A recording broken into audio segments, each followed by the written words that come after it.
Bueno, hay un montón de gente conocidos, algunos no conocidos, bienvenidos a todos, gracias por compartir nuevamente una tarde con todos nosotros, eh, compartiendo acá los temas que hace la gente que pertenece al Instituto Argentino de Oceanografía, aliado, investigadores, becarios, personal de apoyo, que investigan no solamente a nivel nacional, local, sino también a nivel internacional y nos representan, como es el caso de Andrés Arias, a nivel mundial. Así que vamos a hacer un pequeño resumen de Andrés. Andrés es investigador de CONICET, especialista en contaminantes orgánicos persistentes, COPS, introducidos por el hombre en el medio marino costero y cursos fluviales del Instituto Argentino de Oceanografía, IADO. Es responsable de proyectos de investigación del MINCIT, FONCIT y de la UNS y formador de recursos humanos. Actualmente tiene 5 doctorandos y 2 postdoctorandos. Es editor de Ciencia Marina en Taylor & Francis, autor y revisor regular de revistas internacionales. Es representante argentino en Naciones Unidas, UNEP, para el Comité Internacional de Basura Marina y Microplásticos. Es representante de la GENSAP para microplásticos, Joint Group of Experts on the Scientific Aspect of Marine Environmental Protection, Working Group 40 for Argentina. Integrante de la red temática CONICET, Red de Estudios Ambientales Bonaerenses. Es autor responsable del estudio Informe sobre el Sistema de Indicadores de Acumar, Matanza, Riachuelo, Convenio de Asistencia Técnica RIOPS-CONICET y Ministerio Público Fiscal. Además, es docente de Química Analítica del Departamento de Química de la Universidad Nacional del Sur y actualmente se encuentra investigando en diversos proyectos sobre sistemas costeros y marinos bajo intervención antrópica, transporte de materiales contaminantes, continente-océano e ingreso a la cadena trófica. Entre ellos, hidrocarburos, pesticidas clorados y fosforados, fenoles, orgánicos de estaño, microplásticos y derivados. Hoy el doctor Andrés Arias nos va a hablar sobre químicos peligrosos y residuos plásticos. Ciencia para un océano sostenible. Vamos avanzando también en las siguientes charlas, que ya van quedando pocas para el presente año. La próxima charla va a estar a cargo de la doctora Helen Poza el martes 17 de noviembre. Lo que no tenemos todavía definido es el título de la charla. Pero bueno, lo esperamos, como siempre decimos, dentro de 2 martes. Bueno, Andrés, te cedo la palabra que Dale. compartas. Bueno, le pusimos este título, Químicos peligrosos y residuos plásticos, ciencia para un océano no sostenible. Ahora vamos a avanzar un poco y vamos a charlar a ver si estos químicos peligrosos también son los residuos plásticos, cuáles son y por qué son peligrosos, sobre todo, y ya de qué hablamos cuando hablamos de ciencia sostenible, ¿no? A veces una palabra que leemos mucho y, bueno, no tenemos definición o nunca nos la dijeron, no la pensamos mucho. ¿De qué hablamos cuando decimos, bueno, en realidad tenemos que decir un uso sostenible del océano o del planeta, que es un poco lo que quiero que charlemos, y arrancar con esto, ¿no? Mostrándoles algunas cifras. 97% es el impacto en el océano actual de los hábitats que han sido impactados. Fíjese esto, más del 90% de las especies están disminuidas en cuanto a su población. Y cuando hablamos de praderas, pastos marinos, bueno, más de la mitad han sido destruidos, ya no impactados, destruidos, ¿no? Estas son cifras oficiales de UNEP. Y justamente Naciones Unidas, que es un organismo multilateral, es decir, muchos países constituyentes y firmantes definen una agenda ambiental que se llama la Agenda, bueno, con Objetivos de Desarrollo Sostenible. Específicamente para el 2020 y 2030, es decir, para 10 años, es decir, comenzando desde ahora, hay 17 puntos. El 14 es el que hoy vamos a hablar un poco, y en realidad es el que convoca prácticamente a todos los investigadores del IADO, que es la vida bajo el agua, la vida oceánica, la sostenibilidad, el aprovechamiento del uso, del impacto del océano. Es este el objetivo del que vamos a estar hablando, y frente a qué problema estamos, ¿no? Bueno, están los 17 ítems que define las Naciones Unidas para decir, bueno, ¿cómo vamos a hacer para que este planeta siga siendo habitable? Para que podamos sobrevivir como especie, y no solo sobrevivir, sino sobrevivir en condiciones aceptables de vida. Por eso hay 17 elementos que tienen que ver con esto, ¿no? Bueno, vean, fin de la pobreza, hambre cero, salud y bienestar, reducción de desigualdades, producción y consumo responsable. Por supuesto que lo leemos y nos damos cuenta que son todas cuestiones a veces intuitivas, ¿no? Cuando desplegamos lo que tiene que ver con vida submarina, fíjense ahí lo marqué en rojo, 14, acá está, bueno, un primer ítem es la contaminación marina. Fíjense todos los puntos que toca de esos 17 objetivos de desarrollo sostenible para nuestro planeta y para nuestra especie, Homo sapiens sapiens, ¿no? Bueno, fíjense, si hablamos de contaminación marina, hablamos del fin de la pobreza, hablamos de hambre cero, ¿no? Gran parte de la alimentación mundial está basada en los océanos, salud y bienestar. Bueno, reducción de desigualdades, ¿no? Ciudades y comunidades sostenibles, producción y consumo responsable, paz y justicia, ¿no? Es difícil hablar de justicia o justicia social si no tenemos un ambiente sano, un ambiente que pueda desarrollarse y en el que el hombre pueda desarrollarse de manera natural y sostenible. De todo esto hablamos cuando hablamos de vida bajo el agua y sobre todo de contaminación marina. Fíjense, solo eso. Tocamos todos esos objetivos. Cuando decimos sostenibilidad, hablamos de procesos humanos, por eso hablamos de sostenibilidad. Bueno, y en este gráfico vemos algunas cosas, ¿no? El trabajo del hombre, vemos como procesos como cambio climático, destrucción de los hábitats, ahí dice contaminación, eutroficación, sobreexplotación de las pesquerías. Vemos cómo termina impactando desde la tierra hacia el océano, pero también las actividades sobre el océano terminan haciendo estos impactos con esas cifras que fuimos mostrando. Acá hay algunas más, fíjense, 66% de la superficie del océano, que en realidad nos parece un océano que es gigante, que lo es el 70% aproximadamente de la superficie de la Tierra, sin embargo, más de la mitad severamente afectado. 55% del área de pesca cubierta por pesca industrial y 33%, un tercio de los stocks pesqueros. ¿Qué significa esto? Bueno, no todo el mar, no en todo el mar se puede pescar, hay sitios donde están los stocks, las pesquerías localizadas. Un tercio está sobreexplotada. Eso es explotar de manera no sostenible, ¿no? Extraer un recurso a una tasa mayor de la que, por ejemplo, el océano puede regenerarlo. En este caso, una pesquería. Bueno, ese es un ejemplo de explotación no sostenible. Ahí vemos un lindo buque camaronero con sus luces encendidas.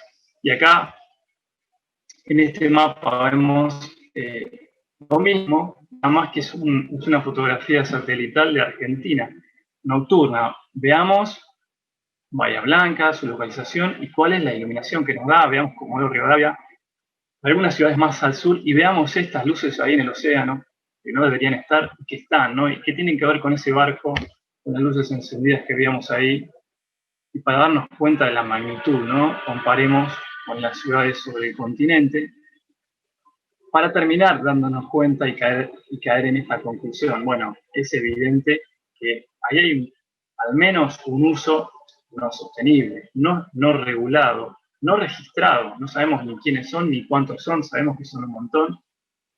Y excepcionalmente se da en una zona de multijurisdiccionales, son aguas internacionales y a veces son aguas argentinas, depende de la ubicación de la embarcación, porque justo coincide esos frentes de pesca, esos stocks, con las zonas productivas de la plataforma argentina, y es el talud, ¿no? Por eso mismo se da la definición de aguas internacionales y nacionales, y ahí tenemos un problema de explotación no sostenible, ¿no? Un ejemplo. Bueno, otro ejemplo, ¿no? Desarrollo del Producto Bruto per cápita. Bueno, ¿de qué está hablando, Andrés? No, quiero decir esto, ¿no? La riqueza del mundo explotó durante los últimos 100 años, menos de 100 años. Podemos decir desde 1940 hacia acá, el desarrollo del Producto Bruto económico. En todos los países hay un crecimiento exponencial. Fíjense, yo digo que a partir de 1960 el crecimiento del Producto Bruto per cápita fue exponencial. Esto no sucedió en los 2000 años anteriores, ni en los 30.000 años de la especie humana en la Tierra. ¿Qué quiere decir? Que nos enfrentamos a unos 50, 60 años de crecimiento de la riqueza, pero en realidad que tiene que ver con un desarrollo económico que el planeta no había registrado, ¿no? Hoy estamos emitiendo al ambiente unas 27 millones de toneladas de dióxido de carbono por día. Esto es unas 5 pirámides. ¿Cuánto es? Mucho, poco, 5 pirámides. 2 de esas pirámides por día entran en el océano, ¿no? Veamos si esta producción de dióxido de carbono es la misma que hace 2000 años, o la misma que hace 5000 años. Vemos que no. Acá vemos en este cuadro que a partir de 1960 hasta hoy hay un aumento, ¿no? Ahí vemos un aumento de la concentración de dióxido de carbono hasta llegar a las 400 ppm en la atmósfera de hoy. Acá está de nuevo el gráfico del Producto Bruto per cápita, la riqueza del mundo. Bueno, 1960 y fíjense cómo aumenta, ¿no? Por supuesto que es desigual el crecimiento. No es lo mismo el crecimiento en Occidente que en Oriente, ni en el hemisferio sur que en el norte, pero el crecimiento existe y tiene que ver con el desarrollo en la matriz energética al menos imperante, del año 60 hasta hoy, que es la combustión de combustibles fósiles, ¿no? Por eso emitimos mucho dióxido de carbono a la atmósfera. Estamos creando riqueza inusitada, desarrollo inusitado, y estamos emitiendo concentraciones de dióxido de carbono de forma no natural, antrópica, en forma inusitada. Es decir, el ambiente no tenía registro de esto, al menos con una especie que lo estuviera emitiendo. ¿Qué pasa? El dióxido de carbono aumenta en la atmósfera y fíjense qué pasa en el agua. Aumenta su presión parcial, es esta que va para arriba, y disminuye su pH. Acá tenemos el eje de pH, disminuye el pH, ¿no? Vamos a hacer brevemente qué es lo que pasa con el pH. Cuando disminuye, decimos que se acidifica. Fíjense, acá está en 8, dice seawater, 8.1 es más o menos el pH del océano. Lo que sucede es que si hay mucho dióxido de carbono sobre el océano y 2 pirámides entran por día, bueno, ese pH comienza a descender, comienza a acidificarse el océano. ¿Esto es bueno o es malo? Bueno, en principio lo que hace es alterar los equilibrios en los cuales la mayoría de las especies se desarrollaron y conocen. Uno es este, ¿no? Es el equilibrio del carbonato. Lo que produce es esta reacción formando estos iones de carbonato y en definitiva disminuyendo la concentración disponible de carbonato en el agua.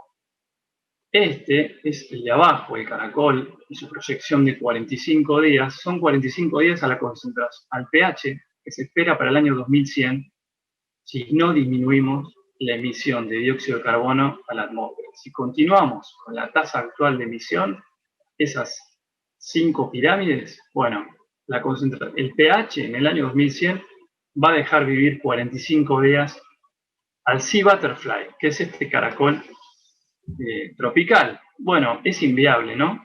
Este tipo de cambio en el océano. Otras medidas de largo plazo, fíjense, esta estación mide fuera de Hawái, es una estación colocada ahí. Ellos viven, por supuesto, a los corales, les importa mucho cuál es la concentración de carbonatos. Fíjense que desde el año 80 hasta hoy descendieron. Fíjense cómo descendió el pH en esta curva roja. Y en esta verde, fíjense cómo aumentó la presión parcial de dióxido de carbono en el agua. Bueno, lo mismo. Todo esto resumido en lo que son los procesos de cambio climático, principalmente forzados por el aumento de la emisión de los gases de efecto invernadero, que es el dióxido de carbono, el principal de ellos, hay un montón. Estos procesos, y ahora sí vamos a un espacio de publicidad no tradicional que me autorizó Aliado, los tenemos resumidos en 2 libros. Acá les quiero mostrar 2 libros que hemos publicado. Marine Ecology in a Changing World, 2013, con la doctora María Clara Meléndez, y Marine Pollution and Climate Change, en 2015 con el doctor Jorge Eduardo Marcovecchio, que hoy está cumpliendo años y ya le mandamos un feliz cumpleaños a Jorge, que no creo que esté viendo y lo bien que hace, pero le podemos decir feliz cumpleaños. Bueno, los libros se pueden descargar ahí. Pero a cualquiera que esté mirando y lo requiera y quiera una copia, solamente me tiene que escribir y le vamos a mandar una copia del libro, porque si bien se vende, está disponible para cualquiera que lo necesite de parte nuestra.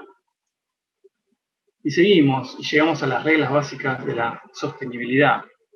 podemos hablar de 3, no hablemos de 20.000 leyes. Lo que sabemos intuitivamente, no usar más un recurso renovable del que pueda generarse, lo que hablamos sobre las pesquerías. Y que es en el que me voy a centrar en la charla, y es que ningún contaminante debe producirse a un ritmo superior al que pueda ser reciclado, neutralizado o absorbido por el medio ambiente. Porque intuitivamente, ¿qué es lo que pasa? Bueno, todos lo sabemos. Si producimos un contaminante de una mayor tasa que el ambiente está acostumbrado a recibir, que puede reciclar, resolver, transformar, bueno, ese contaminante se empieza a acumular. Es lo que pasa con el dióxido de carbono y lo que pasa con un montón de contaminantes que ahora les voy a ir mostrando. Llegamos a París, fíjense, qué linda foto de París. No hay foto, porque esto es París anterior a 1850, ¿no? ¿Qué queremos? El Pont de l'Arc, un puente. No quiero decir que el hombre antes era mejor que ahora. El hombre se comportaba de igual manera. Fíjense, para 1850 en Europa había solo 45 ciudades que superaban las 100.000 habitantes. París era uno, pero eran ciudades pequeñas, ¿no? El impacto que podían ocasionar sobre el ambiente era pequeño. Sin embargo, todos los registros muestran que los problemas con la basura, con las aguas de desecho, aguas negras, aguas grises, eran monumentales. En París, en Londres, en las grandes ciudades, en Berlín. Pero aún todavía no estaba este panorama que llegó un poquito después. Fíjense, esto es Londres, 1870, cambia, la revolución industrial comienza a cambiar los cuadros, son otros panoramas, chimeneas con humo. Bueno, se empieza a disparar el consumo, se empieza a disparar la producción de riqueza, pero en definitiva también el impacto sobre el ambiente. No cambió el comportamiento, cambió, bueno, un entorno, una maquinaria, que es la revolución industrial, que empieza a generar pequeños ruidos con el ambiente. Y fíjense qué pasaba en Argentina, 1811, 1830, estas leyes. Juan José Paso se comprometió a limpiar el río. Acá se está hablando del río Matanza, ¿no? El riachuelo, el famoso riachuelo. Martín Thompson pidió que se retiren los buques hundidos. La Asamblea del año 13 solicitó la expulsión de las curtiembres y saladeros. Un decreto establecía alejar del casco urbano las curtiembres. Juan Manuel de Rosas prohibió arrojar residuos de faena al río, y ninguna de estas medidas fue concretada. Una breve historia de la legislación ambiental en el mundo, diría, y la relación del hombre con el ambiente. En breve resumen, lo que pasaba en Argentina, de lo que pasaba en el resto del mundo, y es cómo nos hemos ido vinculando con el ambiente. Bueno, y entonces llegamos a los residuos químicos peligrosos, los plásticos y los químicos peligrosos. Y diríamos, si es tan importante, ¿por qué los países no se asocian y no generan este tipo de sociedades para al menos regularlos, combatirlos, listarlos, generar normativa y legislación? Bueno, es precisamente lo que se logró. Esto se logró no hace mucho. Fíjense, 1992 la Convención de Basilea, 2004 entra en vigor el Convenio de Rotterdam y en 2001 el Convenio de Estocolmo. Son los 3 convenios que básicamente nuclean todo lo que es el listado, la legislación, al menos internacional, pero que en realidad tiene mayor fuerza de ley que la legislación de los países, y sugerencias, todo el tiempo se revisan las listas, se anexan nuevos compuestos, y hay un estado de permanente vigilancia. ¿Por qué? Porque los países, o vamos a decir nosotros, nos dimos cuenta que con los residuos peligrosos y persistentes, ningún país se salva solo, ¿no? Porque ¿cuál es la definición de persistencia? Bueno, la definición oficial es 2 meses en el agua, en la columna de agua, 6 meses en suelo y sedimentos y 2 días en la atmósfera. Un compuesto que permanece más de 2 días en la atmósfera ya se considera persistente. ¿Por qué? Porque puede permanecer, puede transportarse a larga distancia. Ningún país está exento de recibirlos. Es necesario una concertación global. Estos convenios son los que comienzan a darle regulación y un marco jurídico también al destino de los compuestos que producimos. Otra definición de compuestos persistentes que son lipofílicos. Es decir, bueno, tienen un logaritmo, tienen un coeficiente de partición octanol agua alto. ¿Qué importa esto? Importa porque pueden ingresar a la biota. pueden ingresar a las membranas celulares, pueden entrar adentro de las células de todas las especies, no hay una en la que no puedan entrar y producir diferentes tipos de desarrollos. Veamos en este caso en naftaleno y otros problemáticos cómo pueden entrar incluso al núcleo y producir diferentes tipos de aductos, que significa de productos con el ADN, ¿no? Bueno, las especies quieren sacárselo de encima con sus efectos detoxificadores y los terminan haciendo más peligrosos. Otra característica de los compuestos persistentes, por eso son sustancias peligrosas. Y esta es otra, el transporte de larga distancia, desde las zonas más calientes en ciclos de evaporación y condensación, algo que sabemos que es lo que hace la lluvia, nada más que se evaporan, se transportan en la atmósfera, no se degradan, condensan, vuelven a evaporarse en el verano, se transportan y se van acumulando en zonas frías. Este se llama el efecto del salto, efecto saltamontes, y lo cumplen la mayoría de los compuestos persistentes, ¿no? De ahí que sean tan peligrosos. Un compuesto producido en el hemisferio norte puede terminar en cualquiera de los dos polos, en el trópico puede terminar en cualquiera de los polos o en cualquiera de las latitudes intermedias. Y ya entramos en algunos compuestos específicos, los que consideramos persistentes. Fíjense, de otra vez la década del 60. Han pasado cosas en la década del 60, yo no la conocí, pero hemos leído sobre ella, ¿no? Un libro que a veces cambia la historia, ¿no? ¿Cuántos libros a veces han cambiado la historia en los acontecimientos? Acá hay uno, La Primavera Silenciosa, escrito por Rachel Carson, que era una periodista de divulgación científica estadounidense, y va diciendo su libro. Me doy cuenta que acá en Estados Unidos, donde vivo, se está fumigando tanto que no hay más pájaros. En esta primavera no escucho el cantar de los pájaros y por eso voy a llamar una primavera silenciosa. Ella recopiló la evidencia científica de qué era lo que pasaba, ¿no? Bueno, habían aparecido una serie de compuestos mágicos. ¿Por qué eran mágicos? Bueno, porque mataban todo. Eran los pesticidas organoclorados. ¿Y qué solución traían al mundo los pesticidas organoclorados? El progreso. Porque hasta los años 60 la discusión era que el mundo no podía dar alimento suficiente para su población. Se hablaba de que había que dejar de procrear, básicamente. Bueno, los pesticidas mágicos lograron dar ese salto. El mundo se dio cuenta que ya el alimento no era el límite. Por lo tanto, ya no había límite, ¿no? Podíamos producir, matando todos los vectores, todas las plagas de manera casi limitada, que es como se produce hoy, es básicamente el modelo productivo, ¿no? Y también con un objetivo ya de ganancia. Se dispara la producción. Fíjense cómo estos compuestos pesticidas, que no se conocían sus efectos ni su persistencia en el ambiente, porque no era una pregunta que nadie se hacía, la relación del hombre con el ambiente, se comienzan a utilizar en todo. Bueno, acá en insecticidas para la casa. Fíjense este anuncio, famoso Fleet, que es una marca, mejorado con DDT. Acá solemos ver este video en el que están fumigando para demostrar que el DDT era inocuo, ¿no? Entonces, bueno, en estas propagandas lo que se está haciendo es fumigar a los niños, acá en la pileta, saluden. Porque ya habían empezado, bueno, esos cracks, ¿no? El libro había generado una revolución. Había dicho, esto es peligroso, cortemos con esto. Bueno, entonces salían las campañas a favor, y no, esto está bien, fíjense, vamos a fumigar un montón de niños para que veamos que no pasa nada. Bueno, no, sí pasaba, ¿no? La química es inexorable, lo que no puede degradarse, no se degrada y se acumula.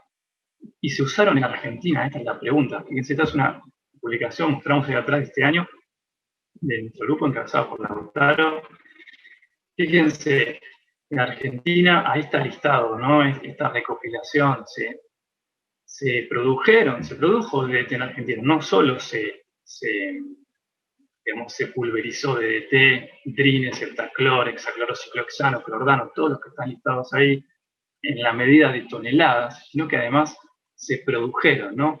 La Shell & Co. es la que produjo en Argentina, fíjense, 16.300 toneladas, pero estos son registros que vamos hallando aislados, ¿no? Porque no hay un registro oficial, ni tampoco la hubo, ni la hay hoy una ley que registre el mercado de aplicación de productos persistentes como muchos siguen siendo los actuales permitidos en los cultivos. Bueno, entre 1950 y 1990, fíjense, 75.500 toneladas de DDT, un compuesto icónico, diclorodifenil triclorotano, que seguimos hallando al lugar que vamos a medirlo, ¿no? Y eso dan cuenta también nuestras publicaciones.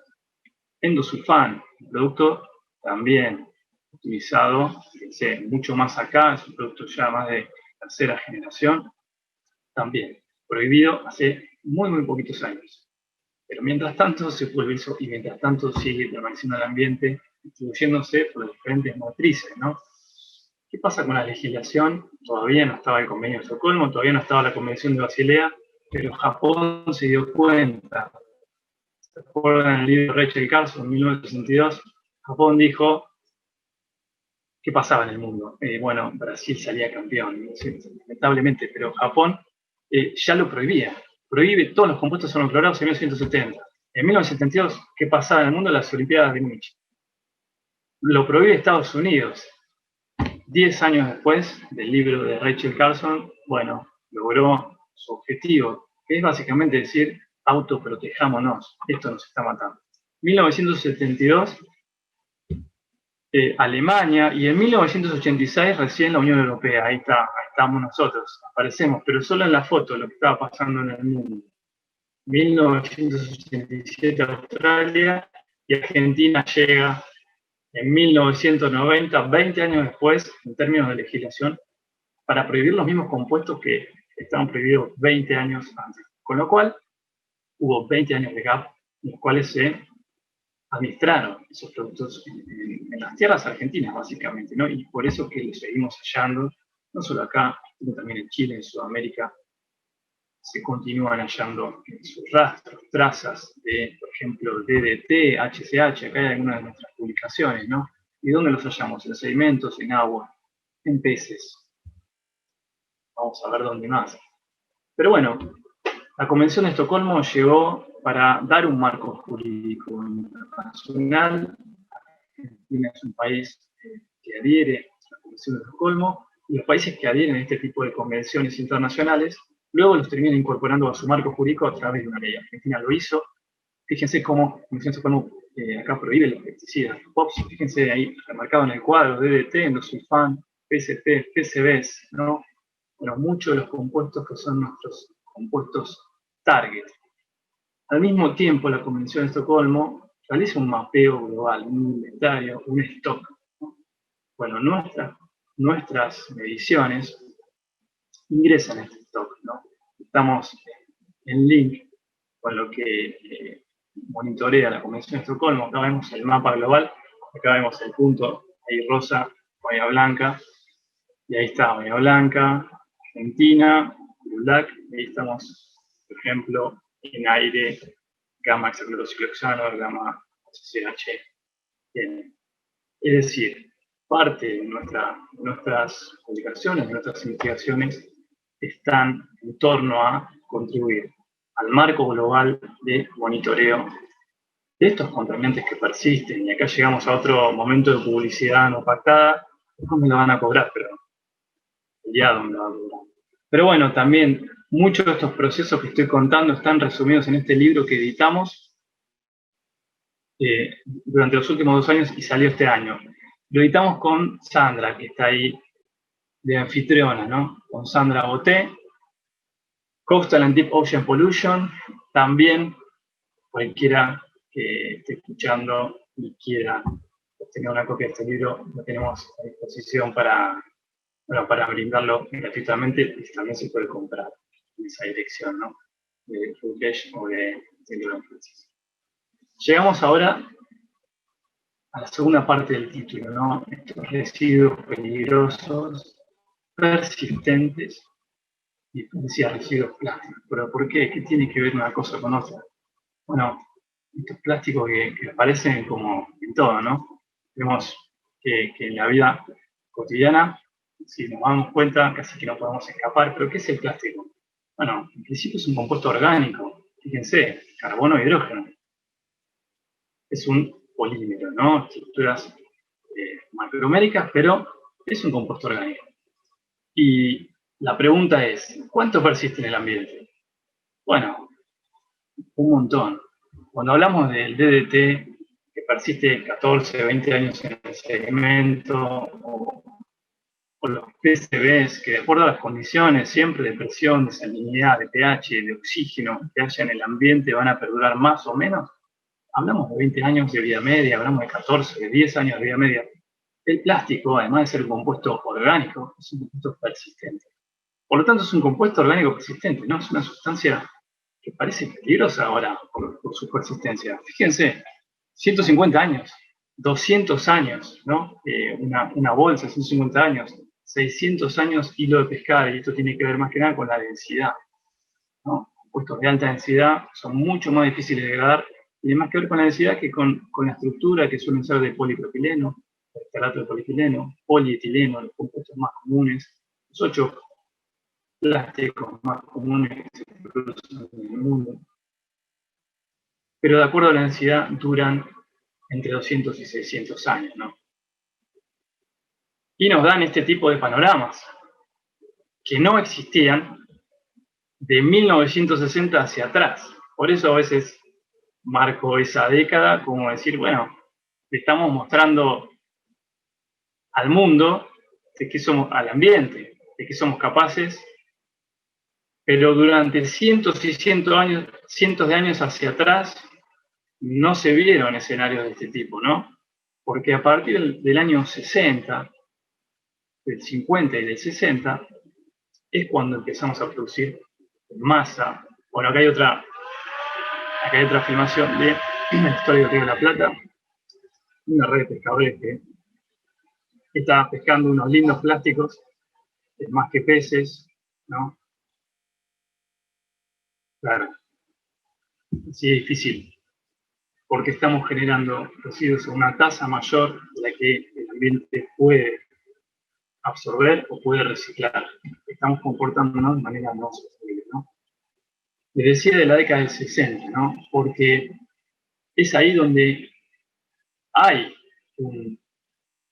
una orden, entre comillas, del mercado mundial, no hablo de una persona, sino, bueno, de decir, produzcamos riqueza, produzcamos consumo, produzcamos bienes de consumo, sí, demos confort a las sociedades. La pregunta que tenemos que hacer al costado es, bueno, ¿a qué precio? Esta etapa de la revista Life, que marca un estilo de vida, la sociedad, el throwaway living, vivir tirando, ¿no? La sociedad descartable. Comienzan a aparecer los descartables, ¿no? Lo que les decía. Hasta el año 50 uno podía bucear donde fuera y no iba a haber ningún plástico porque no existían masivamente. Pero a partir de ahí se dispara su consumo. Las bolsas té, las bolsas de nylon, bueno, recién se introducen en la década del 70 y el 80. Fíjense, ahora está. No creo que escuchen el audio, pero ese comercial en Argentina lo que marca es el primer envase de plástico para una botella, ¿no? Es del año 1981. Claro, yo no sé si escuchan, pero va diciendo, bueno, tiene más capacidad, es descartable, es liviano y ahora y es fuerte. No se rompe, claro, porque hasta el momento las botellas eran de vidrio y se rompían, ¿no? Ahí vemos un anuncio, lo que era un cumpleaños, ¿no? Bueno, vasos de vidrio, botellas de vidrio, platos de vidrio. Pero esto marca un nuevo hito en la forma de consumir de las sociedades y en nuestro comportamiento también frente a las cosas. Y bueno, y vamos generando este tipo de fotos y este tipo de escenarios, que no terminan en bolsas flotando o en pedazos de cable dando vueltas, sino esto subsiguientemente hay un proceso de partimiento, de breakdown, a partículas cada vez más pequeñas. Entonces, lo que terminamos llamando mesoplástico, microplástico y también nanoplástico, ¿no? Todo depende del tamaño y vemos que ya estamos acá en el tamaño de plancton, zooplancton. ¿Es un problema para las sociedades actuales? Bueno, definitivamente. Hablamos de una duración entre 200 y 600 años, que es si consideramos que la vida de un hombre es 100, que hoy vamos a ser muy optimistas, bueno, 6 vidas del hombre. Entre 2 y 6 vidas del hombre, ¿no? Una botella de PET, de tereftalato de polietileno. ¿Cuánto dura esa botella en nuestras manos? ¿Cuánto tiempo la utilizamos? Bueno, la utilizamos 2 días, 3 días. Hay cuestiones que la utilizamos segundos, llamamos los elementos de un solo uso. ¿Cuánto tiempo los utilizamos? Y si ese residuo llega al ambiente, ¿cuánto perdura, no? Ahí está el gran problema de este material, que es un material noble, que es un material que en muchos ambientes el desarrollo humano permite el crecimiento y permite justamente el acercamiento, digamos, luchar contra la desigualdad, por ejemplo, para la provisión de agua, de caños, bidones, construcciones, todo lo que tiene que ver con salud. Pero hay cuestiones como los elementos de un solo uso o el packaging alimenticio, en las cuales definitivamente tenemos que revisar algo. Fíjense, esta es la curva global de producción de plásticos. En este momento estamos acá. Bueno, el año 2020 puede llegar a terminar con una baja respecto al 2019, pero no tanto, todavía no están los datos, porque si bien hay una baja por la pandemia, bueno, hubo un spread de producción con todo lo que tiene que ver con los elementos descartables, tiene que ver con barbijo, guantes, etcétera, etcétera. Pero la producción anual, estamos hablando de 400 millones de toneladas, ¿no? Fíjense, en 2018 son 300 millones de toneladas, pero en 2010 no llegaban, apenas superaban las 200, es decir, que estamos duplicando lo del 2010. Pero para 2030 se espera que sean 1.200 millones de toneladas, es decir que, fíjense, para 2050, perdón, 1.200 millones de toneladas, con lo cual esta curva no tiene expectativas de crecer. Cada año estamos produciendo más plástico, ¿no? Bueno, el primer mensaje es, tenemos que achatar la curva. El mensaje que escuchamos por todos lados. De la curva del plástico, de la producción del plástico, es una curva que necesitamos achatar. Bueno, acá está la distribución de la producción. Latinoamérica aporta el 14% a la producción mundial. Efectivamente no es el mayor productor mundial, consume un 8% del plástico a nivel mundial. La fábrica, podríamos decir, a nivel mundial, no es Asia, ¿no? China, donde los terminamos encontrando en nuestras publicaciones, bueno, en los peces, en el agua, dentro de los peces, ¿no? No debería los peces. Los peces terminan ingiriendo plástico, terminan comiendo, en el agua, en los sedimentos. Acá hay uno de nuestros trabajos, que fue en realidad el primer trabajo para el mar argentino, identificando microplásticos en peces. Quería mostrarles el grupo, acá aparecen algunas caras que deben andar por ahí. Bueno, y Jorge, de nuevo, el segundo feliz cumpleaños, ya le decimos, ¿no? Parte del equipo de investigación que vamos trabajando, produciendo este tipo de artículos que buscan poner una alerta y articular también con los organismos de control para generar medidas necesarias que necesitamos. Bueno, unas fotos más, acá trabajando sobre Río Negro, donde también tenemos los primeros registros de plásticos y plásticos en plataforma, ¿no? También obtuvimos, no sé, los registros en sedimentos y columna de agua para plataforma de mar Argentina. Estamos hablando de varios kilómetros adentro de la costa. Y en el sedimento profundo hallamos microplásticos, ¿no? Bueno, esos microplásticos que se están produciendo año a año cada vez más, ¿no? Cada vez más producimos plástico. Acá hay algunos muestreos, algunas fotos de trabajando, en este caso en la costa del Pacífico, con unos amigos, colegas en Chile. Publicamos este artículo este año, en el cual, bueno, además de identificar qué compuestos estamos hablando cuando nos encontramos, si es polietileno, si es polipropileno, si es PVC. Fíjense cómo unimos estos temas. Los dos compuestos orgánicos persistentes, uno unido sobre otro. El plástico un compuesto orgánico persistente lleva sobre sí otros compuestos persistentes, como los PBDE, que son los bifeniles de éteres polibromados, o los PCBs, que son los bifenilos policlorados, o fíjense quién aparece ahí abajo, el DDT, que hablamos hoy, ¿no? De Rachel Carson. Arriba de los plásticos, de los microplásticos. ¿Dónde? En las playas. Bueno, este es el paradigma al cual nos enfrentamos. Entonces decimos, bueno, ¿de dónde va el plástico? ¿Dónde termina?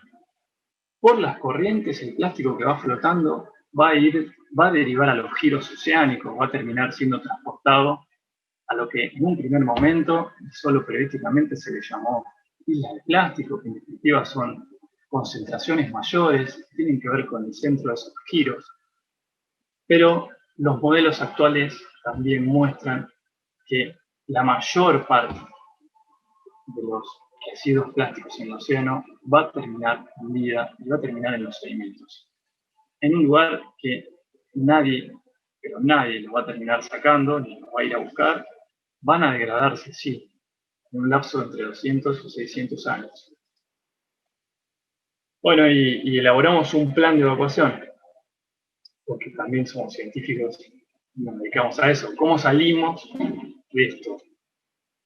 Bueno, corriendo no, pero los países sí, de nuevo, se dieron cuenta, como la Convención de Estocolmo, como el Convenio de Rotterdam para sustancias peligrosas y la Convención de Basilea, que es necesario acuerdos globales. Bueno, ahí les cuento esta experiencia, me tocó participar representando a Argentina, en realidad lo sigo haciendo, en el Comité para Basura Marina y Microplásticos. Este año estuvimos reunidos con los científicos enviados, uno por cada país, ahí en Kenia, en Nairobi, donde está la sede de la UNED, bueno, elaborando un documento. Un documento que aún no salió a la luz, pero que en definitiva lo que busca es establecer un up-to-date de la problemática del paradigma de los plásticos y la basura marina plástica en el ambiente, que sirva como eje para futuras legislaciones de los países adoptantes.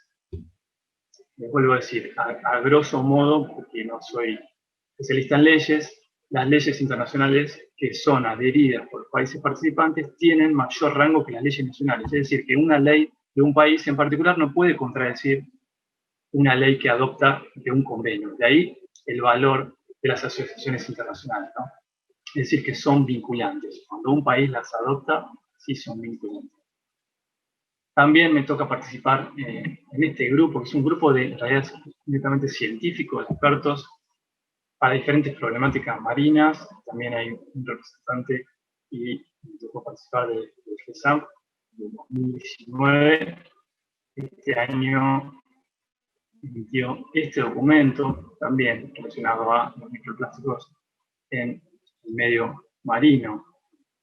Y ahora le quería presentar, básicamente, y acá aparece Jorge por tercera vez, ya no le decimos feliz cumpleaños, pero sí presentarle que a raíz, bueno, de la experiencia de Naciones Unidas y a raíz de la experiencia con las redes de científicos, que así es nuestra forma de trabajar, les cuento a los que no trabajan en ciencia, de los científicos, ¿no? Bueno, no hay una frontera para un científico, está acostumbrado a trabajar con muchos científicos de muchos países, y a partir de ahí surge la vinculación y las experiencias y la transferencia de conocimientos y la transferencia de experiencias, que es lo que este año, 2020, y a partir de, bueno, esto, del alineamiento de Naciones Unidas y de colaborar mucho también con los científicos hermanos chilenos, creamos esta red, que es una red nacional, la Red Científica para el Estudio del Impacto por Plásticos en Argentina.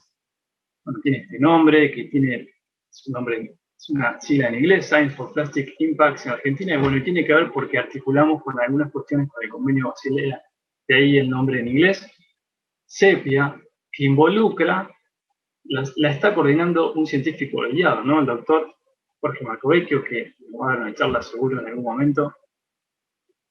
Y qué importante, ¿no? Porque involucra a muchos investigadores, pero ya no solo del IADO, ¿no? Acá muestro algunos sospechosos del IADO y algunos otros institutos, pero fíjense, es una red, ¿no? Trabajamos con muchos institutos a lo largo del país, ¿no?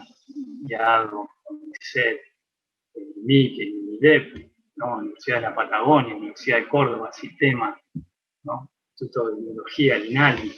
Bueno, más de 45 científicos ya estamos conectados y trabajando. Varios de ellos estamos escribiendo un libro para la Academia de Ciencias que va a salir a la luz este año, así que también prometo poder subir al menos los capítulos que escribimos para están en castellano, para que estén disponibles para todo el mundo en este año, no para fin de año, es la promesa. Bueno, una alegría la creación de la red Sepia, porque la idea es colaborar, la idea es extender, la idea es favorecer, incluir, no excluir, y generar mejor ciencia, porque para eso es lo que trabajamos. Una de las salidas, todos estamos en el mismo barco, ¿no? Todos tenemos que salir de acá juntos. No sé cómo voy con el tiempo, Sandra, vos decime. Todos, Vas bien, Andrés. todos tenemos que... Perfecto, perfecto. No se cortó, no sigo hablando solo, bien. Bueno, no hay soluciones individuales, ¿no? Hay soluciones colectivas. Más que nunca, como especie, tenemos que entender esto, que las soluciones son colectivas, ¿no? Todos tenemos que subirnos al barco de la salida de este paradigma con los plásticos, y que tiene muchas y múltiples salidas, pero requieren un cambio, y como todo cambio, va a costar muchísimo. Una es el sector de la producción de plástico, donde hay ya muchas cuestiones, pero a veces se nos crea tanto conflicto con esto. ¿Qué es un bioplástico? ¿Qué es un plástico reciclado? ¿Qué es un plástico biodegradable? Bueno, son todas cosas distintas. El bioplástico es una cosa, el reciclado es otra.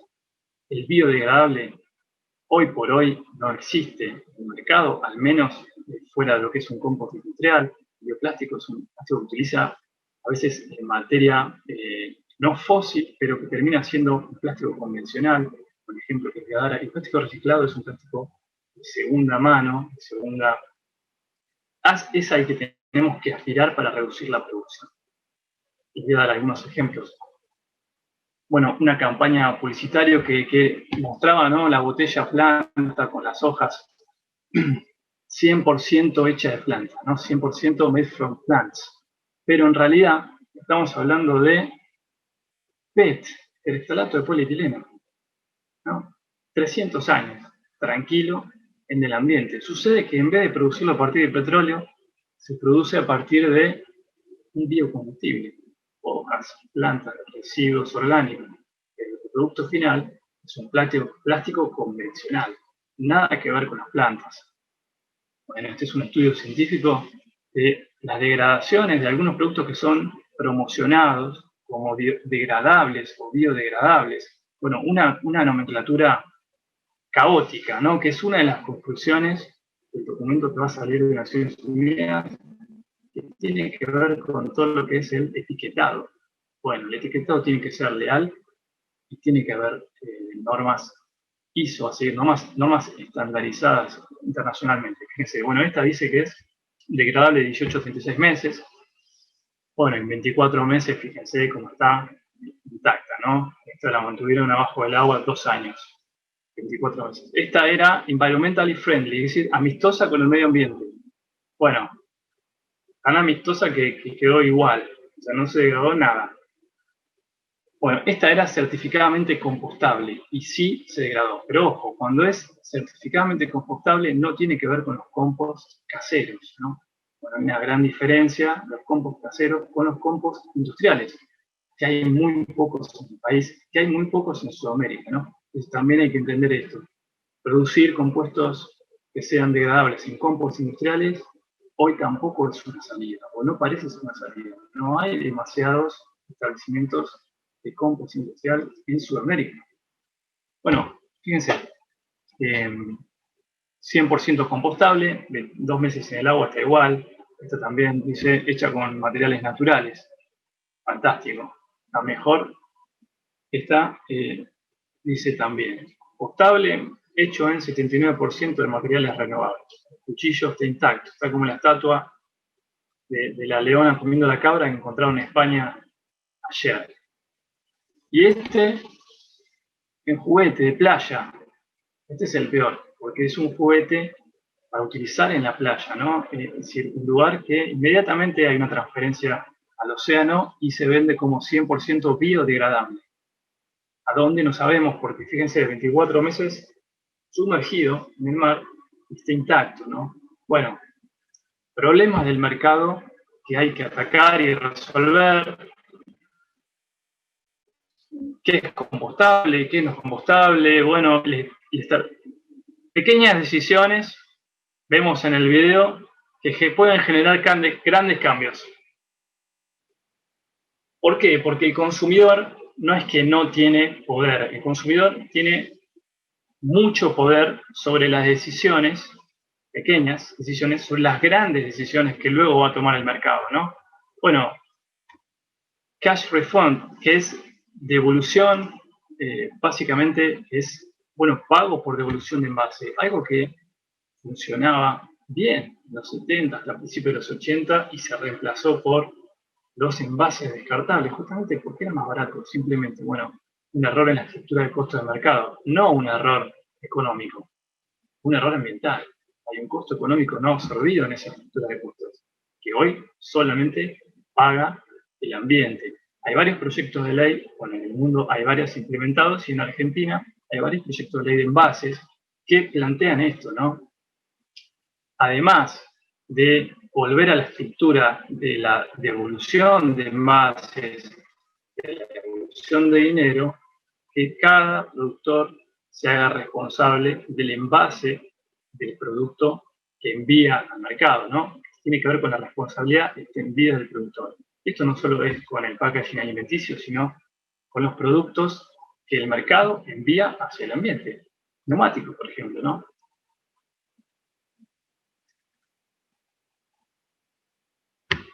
Envases de alimentos. Bueno, algunas cuestiones lógicas que por ahí debemos empezar a tomar mini decisiones que cambien la marea, ¿no? Hace unos 10, 15 años,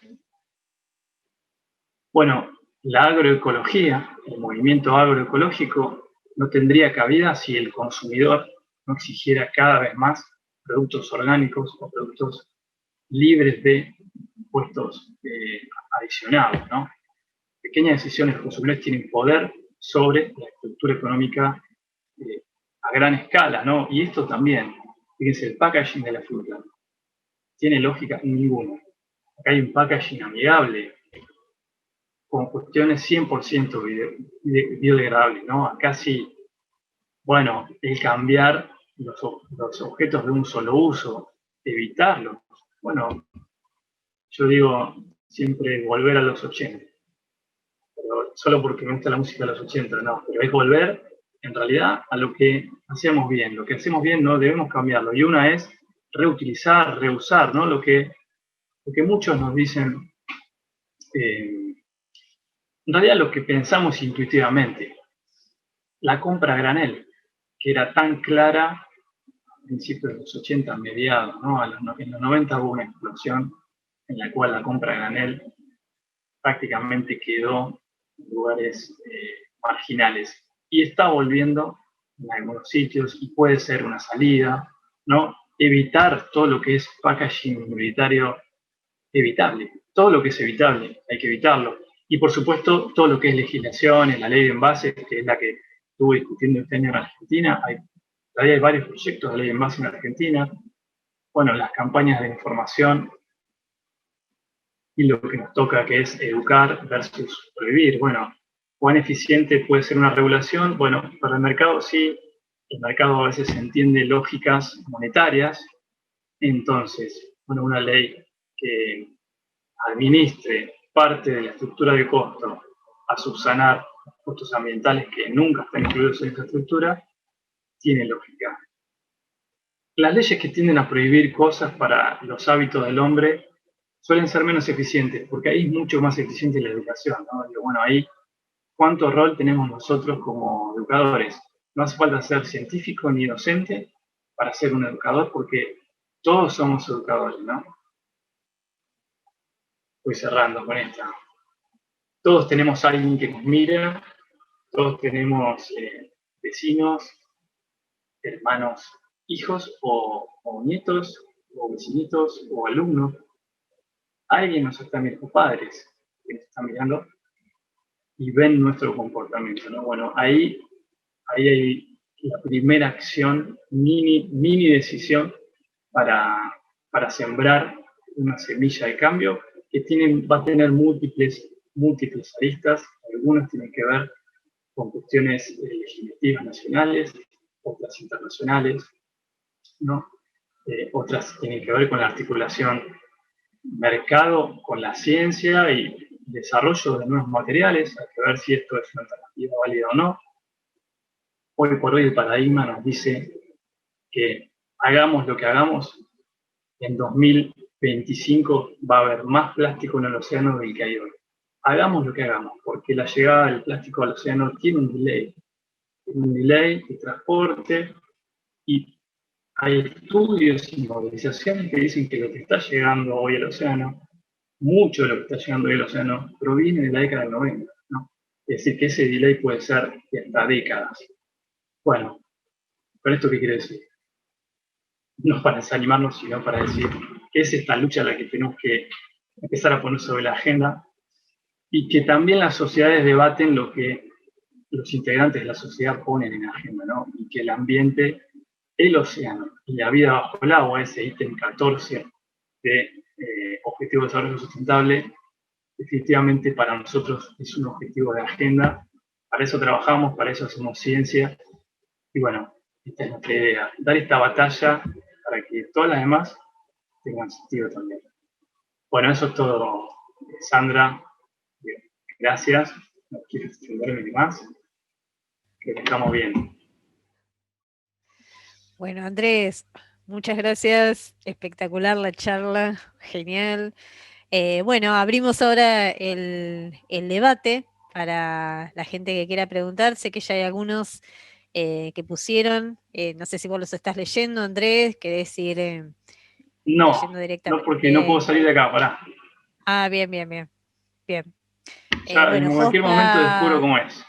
Ahí Bueno, mira, está. te voy leyendo, te dice Jospa Andrés, una charla clarísima y contundente sobre un tema que involucra ni más ni menos que el futuro de la humanidad. Walter, bueno, genial Andri, exclusivo ese marco histórico y geográfico. Analía, excelente Andrés, mostrando los problemas que llevan y las acciones a su vez que se están llevando a cabo. Y Gerardo que te pregunta, ¿cómo pensás que se generaría el sistema de control para que el generador del envase se hiciese cargo del gasto ambiental? Bueno, Mini, te tiro una línea de lo que es el proyecto, al menos que uno de los que yo estuve analizando, y es que el costo digamos, va en la estructura de costos del envase.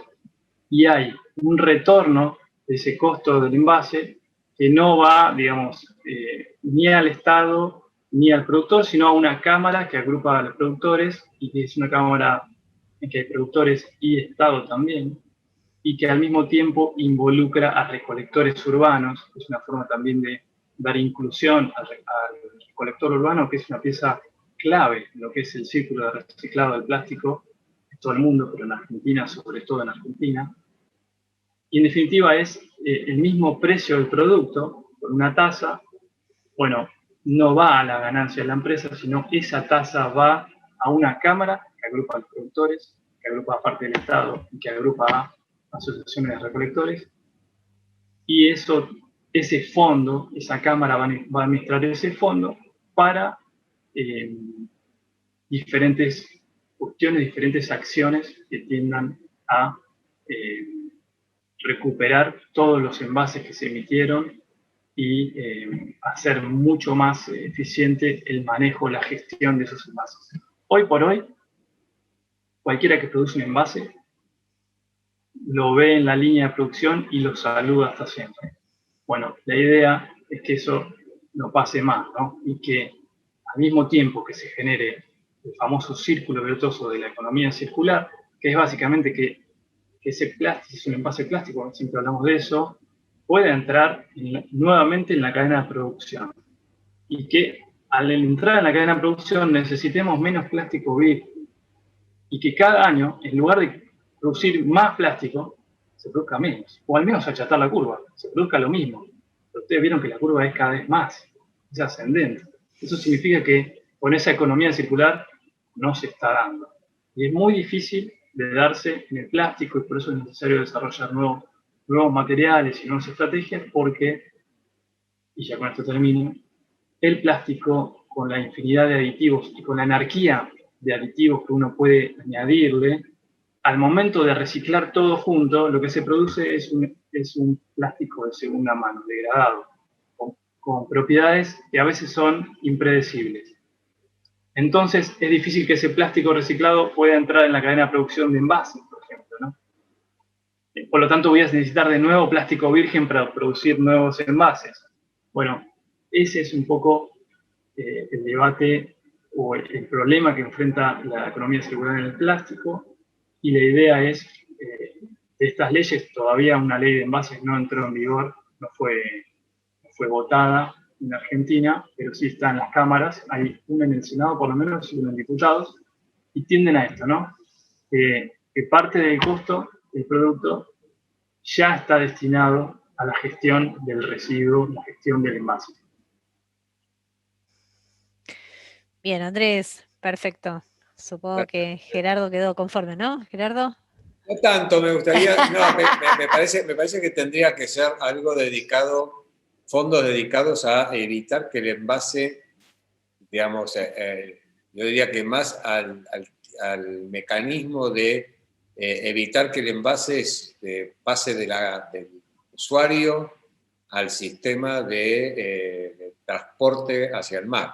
Es decir, con la primera recolección en la propia ciudad o en el lugar, básicamente con los sistemas de reciclables dentro del sistema urbano de recolección de residuos, sumado al simple barrendero, que el barrendero en lugar de todo lo que colecta separe el polvo de los embalses, ese tipo de cosas. O sea que eso tendría que estar dedicado, quizás los fondos esos, dedicados a la primera etapa de filtrado, que es el filtrado urbano.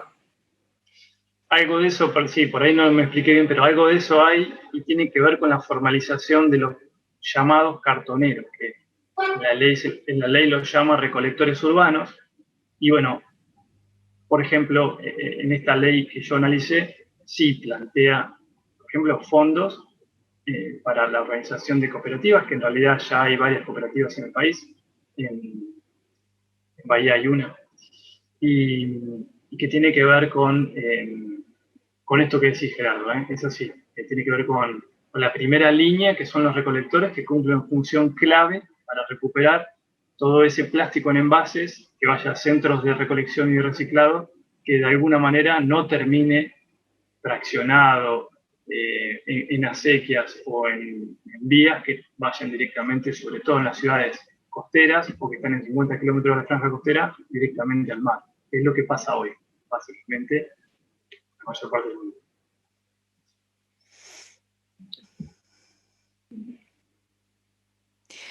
Bien, muy bien, Andrés. Gracias, Gerardo, por el aporte.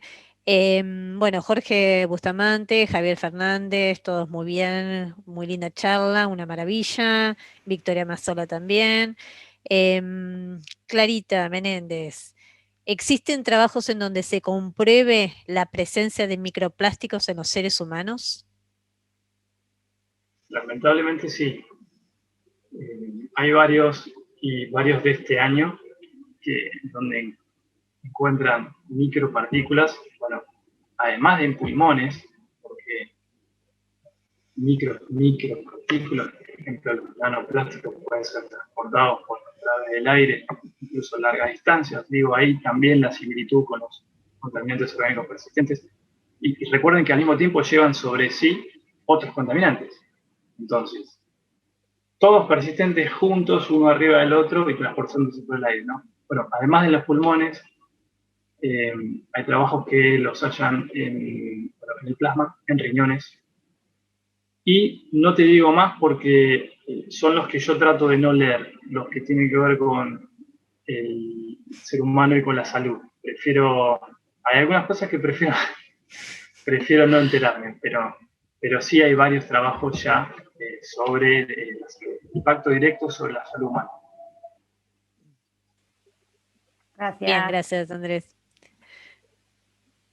Ahí hago una pequeña acotación cuando estuve en un congreso en San Luis que hablaron de microplásticos y un poco asociaban esto con la salud humana, Andrés, y hablaban de un trabajo que habían hecho en una casa, en un hogar, y habían puesto receptores de microplásticos en el ambiente en el que uno convive todos los días y la cantidad y la recolección que habían hecho, con lo cual nosotros inhalamos y respiramos diariamente, era tremendo. O sea, la verdad que quedé asombrada de las cifras que pasaban y de la cantidad de microplásticos que están en el ambiente cotidiano, ¿sí? Que se van liberando justamente a la atmósfera y que nosotros sin querer estamos respirando cotidianamente. Y es mucho más dentro de los hogares que lo que existe en el ambiente atmosférico externo. Así es. Sí. Analía Serra pregunta, dice, a nivel local, ¿tenés conocimiento si la ecoplanta de Cerri sigue trabajando en el procesamiento de plástico? Tengo entendido que sí, pero no estuve en una charla con gente de la ecoplanta, explicaron muy bien el funcionamiento. El problema de la ecoplanta es básicamente la capacidad, ¿no? Frente al stock de residuos urbanos de Bahía Blanca. Bueno, la planta es una planta piloto, justamente, y el problema que siempre, cuestiona a veces el mercado, dice, pero es sustentable, lo que recicla la ecoplanta, ¿puede sustentar los costos? Bueno, definitivamente no, si lo medimos en términos monetarios, ¿no?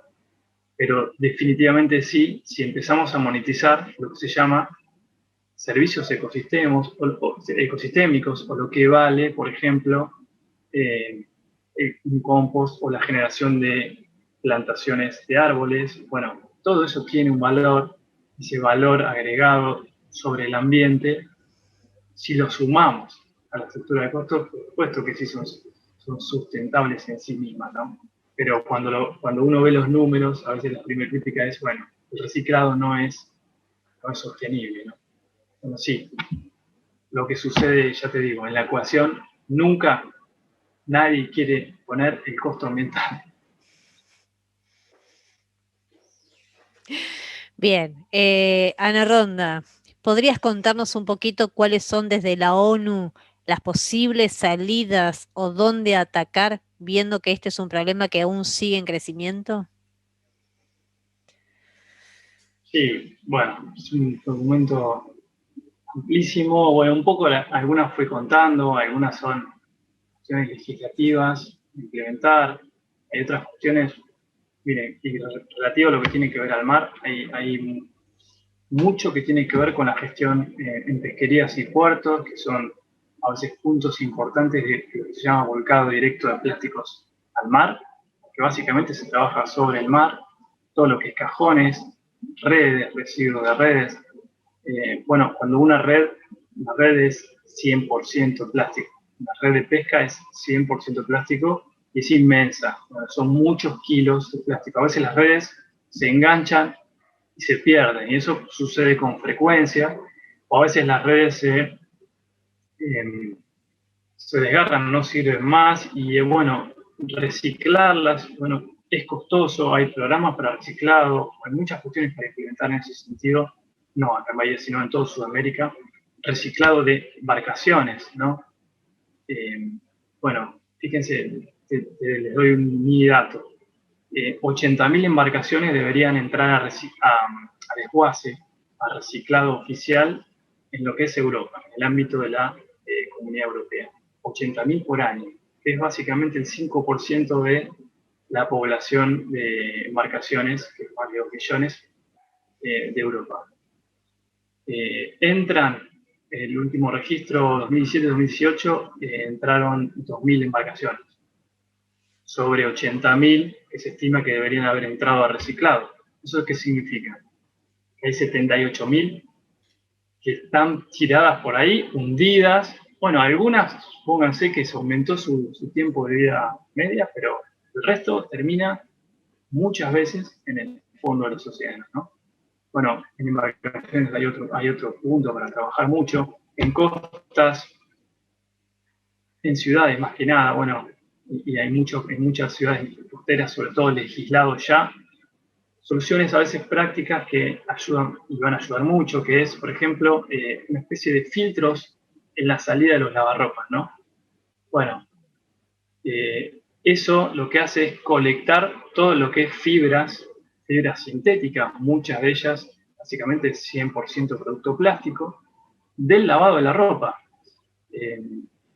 Con eso evitamos la llegada de micropartículas, nano y microplásticos a las aguas de tratamiento y a las estructuras grandes de tratamiento cuando las hay. Vamos a decir que es cuando las hay, porque cuando no las hay directamente eso va al mar, pero cuando las hay, las estructuras grandes de tratamiento no frenan las micropartículas, ¿no? Bueno, a veces eso se va a terminar solucionando con cuestiones punto a punto. Cada habitante por su filtro, cada habitante haciendo separación de residuos, cada habitante, bueno, gestionando sus propios residuos y depositándolos de manera adecuada. El primer gestor adecuado de residuos tenemos que ser nosotros, ¿no? Que bueno, esa es una de las salidas que tenemos que empezar a pensar, que tenemos que empezar a implementar, al menos tenemos que empezar a intentar educar también a los que vienen.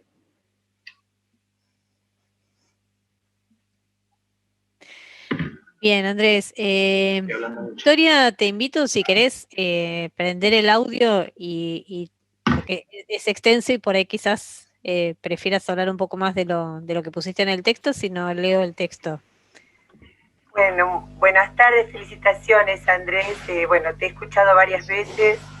Me resulta muy didáctico lo tuyo para poder llegar a todos, no solo a quienes manejan de repente un lenguaje más técnico. Así que bueno, me encanta cómo manejas estas charlas. Te felicito por las investigaciones y bueno, a todo el equipo de guiado que veo que está participando. Bueno, en realidad yo quería comentar que nosotros, y hablo en plural porque junto a varias instituciones, ONG, fundaciones y algunas representantes de universidades y municipalidades desde la ribera del Río de la Plata hasta inclusive Bahía Blanca, estamos trabajando, bueno, va a ser el 5º año consecutivo en los censos costeros para determinar justamente el volumen y el ítem, digamos, de cada residuo. Cada institución a lo largo del mes de septiembre elige un día completo, una mañana, una tarde, dependiendo del número de personas y voluntarios que puedan acercarse, y bajo una misma metodología, con unas planillas que hemos ido mejorando a lo largo de estos años, se va censando lo que cada institución pueda abordar. 100 metros, 200 metros, 1000 metros, en fin, eso varía de acuerdo, insisto, a la cantidad de participantes y voluntarios. Lo importante de esto es que, bueno, no solo se ha llegado a determinar nada nuevo, que el mayor ítem ha sido el plástico en todas sus formas. Es muy curioso ver cómo aumenta ese plástico en zonas, por ejemplo, donde hay paradores, y estamos hablando de un mes donde no está abierto todavía al público, ¿no? Septiembre, porque justamente se celebra a nivel de todo el mundo de Ocean Conservancy, una institución con más de 20 años, bueno, saneamiento de costas, de ríos y mares. Este año lo vamos a hacer en noviembre. Algunas municipalidades, por ejemplo, ayer estuvimos reunidos por Zoom por esta cuestión tan irregular de la pandemia, para no perder los datos en un 5º censo. Pero lo importante de esto es que desde el 2018 se está trabajando, vos hiciste mención, Andrés, y hemos presentado un proyecto de ley al Senado y Cámara de Diputados de la Nación, justamente para, bueno, resolver el tema de los envases de único uso, o los plásticos, mejor dicho, de único uso, la responsabilidad también del productor extendida. Y bueno, esto comenzó en el 18, a raíz de todos estos resultados. El año pasado, se redactó una carta que se presentó nuevamente a las comisiones de recursos naturales del Senado de la Nación, y bueno, y continuamos trabajando para que esa ley salga. En parte vos lo has comentado, ¿no? Y creo que has revisado, me pareció interpretar en tus comentarios, que sería justamente para que, bueno, responsabilizar al productor y también al ciudadano. Por eso trabajamos paralelamente en cada localidad, con, digamos, el paraje donde estemos trabajando. Por caso, ahí les comentaba que hace menos de un mes, con el apoyo de la Municipalidad de Coronel Rosales, del bloque de la UCR que se interesó mucho, vecinos,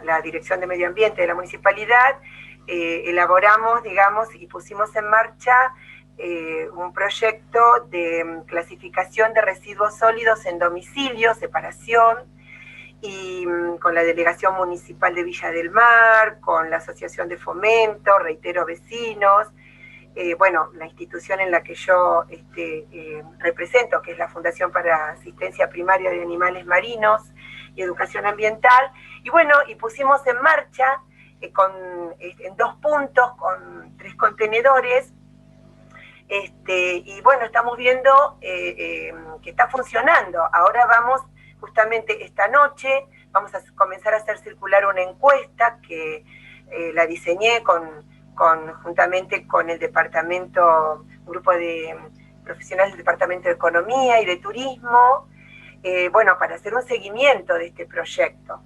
Bien vos dijiste que, acá yo lo anoté, me pareció muy, muy acertado, que todos tenemos que salir de esto juntos, y justamente no hay soluciones individuales, sino colectivas. Por eso esta sinergia que venimos, digamos, con la que venimos trabajando a lo largo de toda la ribera del Río de la Plata y la costa atlántica, por mencionar algunas instituciones, Fundación Vida Silvestre, Ecoparque, hay muchas, Surfider, creo que está en Villa Gesell, también en Mar del Plata, en fin, para no quedarme afuera con ninguna, el Museo de Ciencias Naturales de Bahía Blanca. Localmente, en el sudeste contamos con el apoyo, como les dije, de la Municipalidad de Coronel Rosales y de la Municipalidad de Bahía Blanca. Y bueno, por eso involucramos a los vecinos, en este caso en Villa del Mar, que yo me he comprometido a llevar adelante este proyecto, que sabemos que no es la solución, pero que ayuda, porque somos conscientes de que hay que cambiar, como bien lo mencionaste en tu charla, hábitos no solo de consumo, sino de producción, porque el productor produce lo que el consumidor demanda. Para ello hay que educar y hay que hacer comprender a las personas todo esto que vos dijiste, cómo impacta no solamente, por ejemplo, en los humedales, las marismas, en la vida que nosotros queremos preservar marina, desde el plancton, crustáceos, peces, reptiles marinos, mamíferos marinos, sino también en la salud de las personas. Por eso trabajamos lo pertinente, ¿no? Lo que ya directamente vemos que está afectando a la salud. Así que bueno, quería comentar esto como una acción bien local y volverte a felicitar, Andrés. Y me encantaría que alguna vez en este tiempo, obviamente, pudiéramos tenerte en una charla bien coloquial para que te escuchen los vecinos de Villa del Mar, a quienes en más y en menos estamos introduciendo en toda esta nueva cuestión del problema de los residuos sólidos llamados basuras, y que tienen un alto valor y generan muchas fuentes de trabajo también. Bueno, Era eso. Bueno, gracias, por favor, Victoria, por supuesto. Primero, nada, creo que de parte de todos, al contrario, decirte gracias a vos y a la acción, empleando la sociedad civil y todo este tipo de acciones que, en definitiva, son las que generan la fuerza motriz que después termina generándose en legislaciones, digamos, ¿no? Bueno, los tomadores de decisiones toman decisiones respecto a quienes los impulsan a, ¿no? Quienes les hacen presión a. Y me parece que todas estas cosas que están llevando adelante, bueno, son clave, ¿no? Y el establecimiento de procesos participativos y entre diferentes estamentos, sector privado, ciencia, organizaciones no gubernamentales y gobierno, es clave, ¿no? Estos 4 estamentos, porque la salida está entre todos, digo, no hay una, ¿no? Pero sí está entre todos. Y creo que la vamos a hacer de esa manera. Así que, nada, primero van a hacerte a vos, por supuesto que conocíamos, que hemos estado buscando cosas y siempre aparecen las actividades de lo que están haciendo, y contá ya con nuestra colaboración y con mi presencia en todo lo que requieran, y me gustaría que estemos en contacto para todo lo que podamos colaborar. Pero por supuesto, me parece fantástico. Y aprovecho para hacerte un pedido para la biblioteca de la Fundación de algunos de los importantes libros que comentaste. Sería de muchísima utilidad contar con alguno de ellos o de ellos en la biblioteca, porque trabajamos muy estrechamente con la única escuelita de modalidad rural, que tiene así como un perfil ambientalista. Son muchos años trabajando en Villa del Mar, y también hay un secundario para adultos que se abrió, bueno, de alguna manera con a partir de un taller que hicimos hace muchos años con el Departamento de Economía.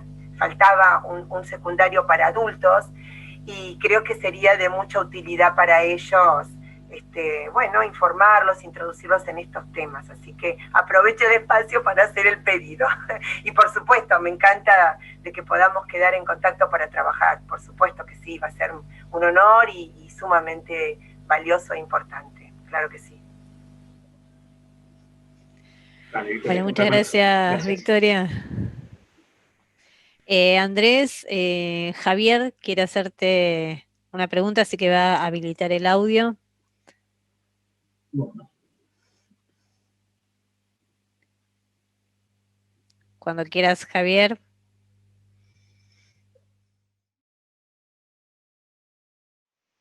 ¿Me confirma que me escuchan? Ahora sí, se escucha Sí. Bajito. Sí, ahí está. Bueno, primero, me encanta, lo digo como ciudadano en esta faceta de ciudadano, no como investigador, pero me encanta el CONICET cerca de la gente. Así que gracias por organizar estas clases que son sumamente interesantes. Por otro lado, creo que, y no solo le extiendo a Andrés mis felicitaciones, no solo como un gran investigador, sino como un gran divulgador científico, pero le extiendo también al resto de los investigadores que pueden estar ahí, del mismo instituto, que no sé si les parece a ustedes que hay a veces como un falso dilema, ¿no? Entre economía y ambiente. Pareciera que entre los políticos, ¿no? Y a veces los ciudadanos, es como que o es una cosa o la otra. Tenemos que contaminar para hacer crecer la economía, afirman muchas personas. Y otro grupo afirman lo contrario. ¿Qué podemos hacer cuando sucede esto, ¿no? Este falso dilema, que yo creo, para mí es un falso dilema, yo creo que pueden coexistir estas dos cosas. Pero ¿qué puedes decirnos, Andrés o Sandra, cualquiera de los otros investigadores, sobre este falso dilema?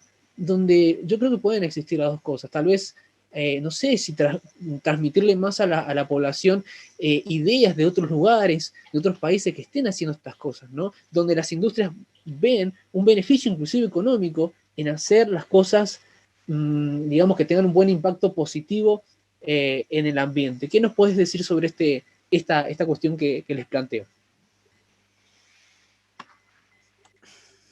¿O qué quiere alguno contestar? Yo coincido, Javier, gracias por tu pregunta. Y coincido en que es un falso dilema, justamente. También no hay una cuestión, no es progreso o ambiente, sino que es progreso sostenible, ¿no? Es lo que es un poco lo que venía intentando pregonar, ¿no? Es progreso que contempla el ambiente como un sujeto de derecho, ¿no? Es progreso que contempla el ambiente con un sujeto con necesidades y no con un sujeto al que se le puede presionar y extraer todo el tiempo sin que suceda nada, sin que devuelva una sola cosa, que es lo que está sucediendo hoy en el planeta, ¿no?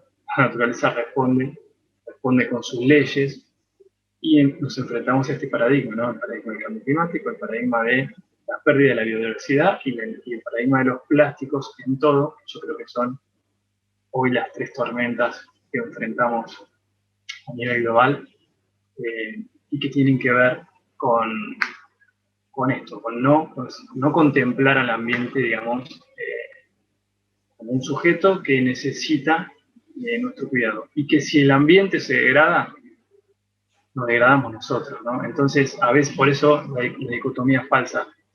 A los países en vías de desarrollo es muy, muy frecuente apurarlos con esta consigna de o es trabajo o es crecimiento o no, a este costo o no hay nada.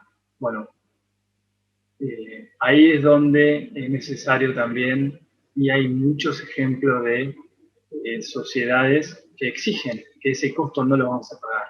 Ese costo, que es un costo ambiental altísimo, es una deuda, hablando de deuda, insostenible, ¿no?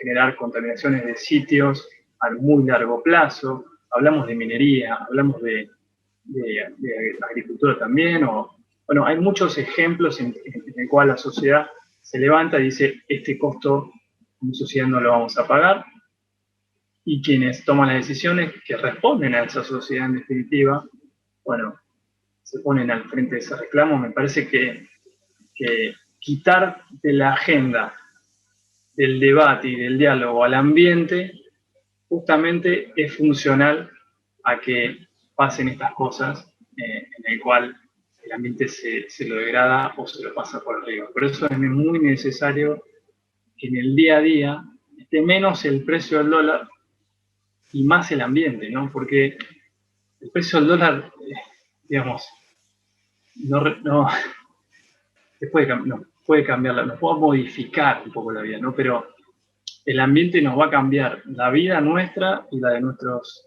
sucesores, ¿no? Digo, así que bueno, me parece muy justa tu apreciación, Javier, y me parece que la dicotomía es falsa, que es posible un crecimiento con reglas de sostenibilidad, un crecimiento ordenado.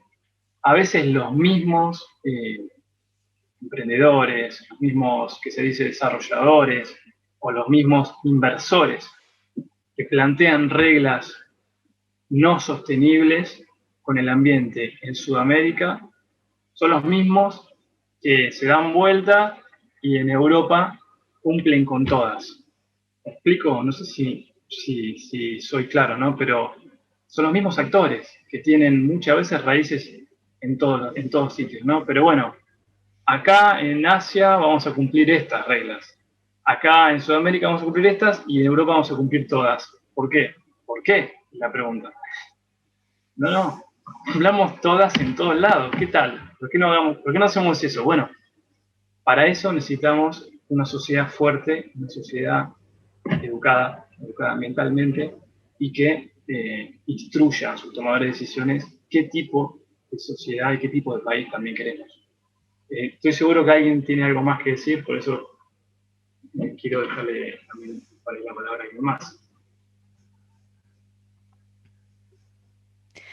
No, completar un poco lo que vos decís, Andrés, y que ya lo hemos hablado en otras circunstancias también, y un poco vos lo dijiste. En esta sociedad actuamos todos en forma conjunta, todos nos tenemos que hacer cargo de lo que hacemos, de lo que producimos y del ambiente en el cual desarrollamos nuestras actividades. Lamentablemente tenemos una sociedad acá y en el mundo que generalmente el culpable es el otro, Acá en Bahía Blanca se vive mucho eso cotidianamente, ¿sí? En el crecimiento económico, justamente como mencionaba Javier, es que en ese crecimiento económico el culpable siempre es el otro, siempre es la empresa, siempre es la fábrica, y a veces nos tenemos que hacer cargo que en el mundo en el que vivimos y los cambios que se están produciendo, todos estamos colaborando un poquito en ese cambio. Entonces lo que dice Andrés justamente es, tenemos que convivir en el ambiente en el que estamos, lo tenemos que preservar y en ese ambiente todos, absolutamente todos, tenemos que poner nuestro granito de arena. Y justamente yo creo que la economía y el ambiente pueden crecer en forma paralela, sostenible y sustentable para el ambiente. Simplemente hay que abrir la mente, hay que aprender, hay que escuchar y hay que valorar lo que nos rodea. Pero coincido con vos también, Javier, en que eso de que si ocurre una cosa no puede ocurrir la otra, creo que no se da así. Muchas gracias a todos por haber participado de esta reunión. Ya se han ido muchas de las personas, pero bueno, agradezco a todos asistir a estas charlas en donde justamente el IADO, el Instituto Argentino de Oceanografía, da a conocer a la sociedad en general todas las investigaciones que llevamos adelante. Muchas gracias por participar y lo esperamos en la próxima charla dentro de 2 martes.